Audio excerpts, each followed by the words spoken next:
Monday of the 13th week in Ordinary Time. A reading from the book of Genesis.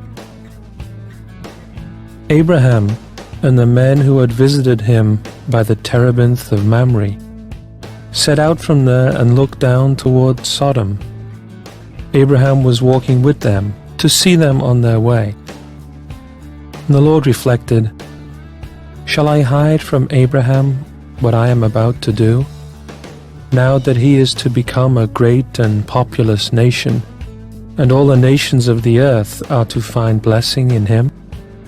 Indeed, I have singled him out, that he may direct his children and his household after him, to keep the way of the Lord, by doing what is right and just, so that the Lord may carry into effect for Abraham the promises he made about him."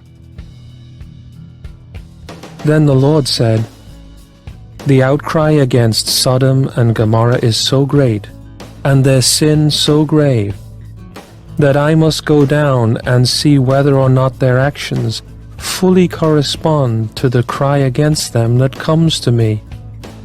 I mean to find out." While the two men walked on farther towards Sodom, the Lord remained standing before Abraham. Then Abraham drew nearer to him and said, "Will you sweep away the innocent with the guilty? Suppose there were 50 innocent people in the city. Would you wipe out the place, rather than spare it, for the sake of the 50 innocent people within it? Far be it from you to do such a thing, to make the innocent die with the guilty, so that the innocent and the guilty would be treated alike.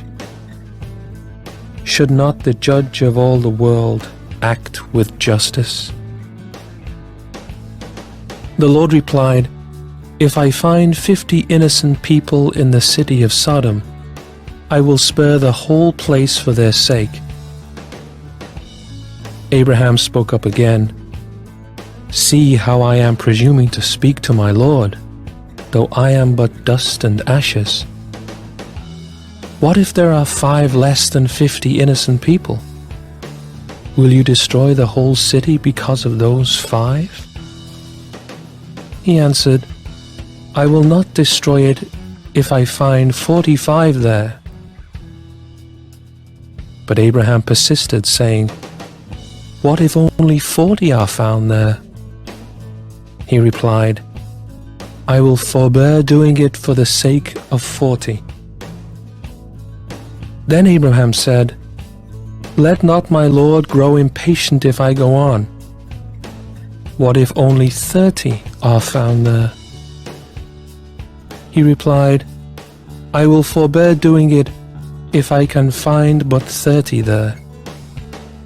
Still Abraham went on, "Since I have thus dared to speak to my Lord, what if there are no more than 20? He answered, "I will not destroy it for the sake of the 20. But he still persisted, "Please, let not my Lord grow angry if I speak up this last time. What if there are at least 10 there?" He replied, "For the sake of those 10, I will not destroy it." The Lord departed as soon as he had finished speaking with Abraham, and Abraham returned home. The word of the Lord. The responsorial psalm. The response is, "The Lord is kind and merciful." Bless the Lord, O my soul, and all my being bless his holy name. Bless the Lord, O my soul, and forget not all his benefits.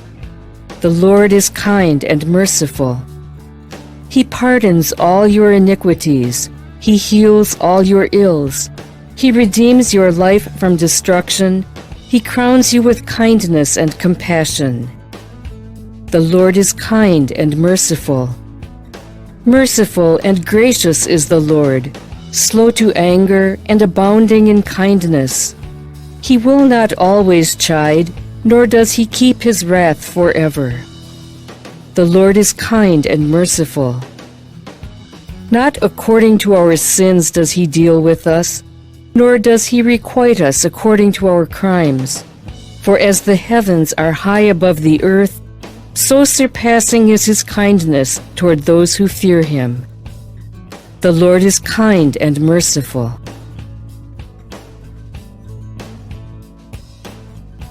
A reading from the Holy Gospel according to Matthew. When Jesus saw a crowd around him, he gave orders to cross to the other shore. A scribe approached and said to him, "Teacher, I will follow you wherever you go." Jesus answered him, "Foxes have dens, and birds of the sky have nests, but the Son of Man has nowhere to rest his head." Another of his disciples said to him, "Lord, let me go first and bury my father." But Jesus answered him, "Follow me, and let the dead bury their dead." The Gospel of the Lord. Abraham tried bargaining with God to have the wicked cities spared. He begins with a quorum of 50. Can the cities be spared if 50 innocent people are found there? When God agrees, Abraham tries again. Suppose that only 45 are found innocent. This haggling prayer continues until he gets down to 10. At that point God ends the conversation. This haggling prayer is a classic that reveals two aspects of Israel's faith: their freedom to argue with God and God's patience to listen to them. The story shows the closeness between the compassionate God and his people. But finally they yield to God's wisdom and sovereignty.